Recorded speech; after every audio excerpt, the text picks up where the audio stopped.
What sort of country allows such moral decadence to the level where you have lowered the threshold of sexual intercourse to 10-year-olds and 8-year-olds, and it becomes business as usual? But as Senator Ndwiga says, what responsibility have we taken? In my case, Mr. Speaker, let me tell you, I have a relative who I got into life imprisonment for impregnating a standard 6 school child in my village. In the last 1 year, we have not had a case of any person looking at a schoolgirl, just looking. But I have instances, like that particular instance, I discovered the chief, the OCS, the family were negotiating, land had been sold, they had agreed to pay 200,000. I am watching brief in a case in Machakos. They are offering now to marry the child so that they can deal with the question of defilement. Police stations, my dear senators, have become shops where policemen are doing cases on rape and defilement. They determine, and the quantum is 200,000, you pay, forget about it, parents are making money out of this. Parents are equally to blame.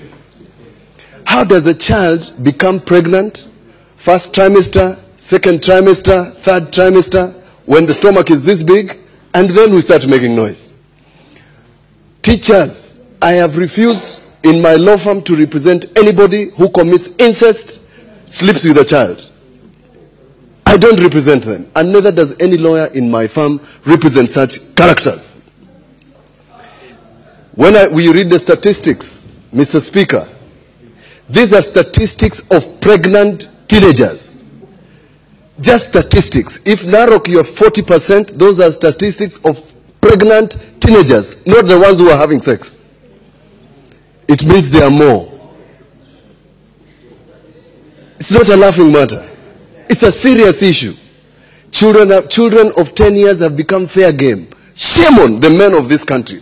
We have lowered the standards of morality. We buy sweets. We buy so many incentives. The ones in Makueni, and you're not talking about the children who have been, the boys who have been sodomized. While we talk about girls, there are boys who have been sodomized. I've gotten somebody arrested for sodomizing 9 boys in Mboni constituency. Mr. Speaker, let's take action. Let's start with ourselves. What have you done as a leader to ensure that you do not have this in your village? Any person, whether it's your relative, your brother, send them to jail. That is the only way they will learn the lessons.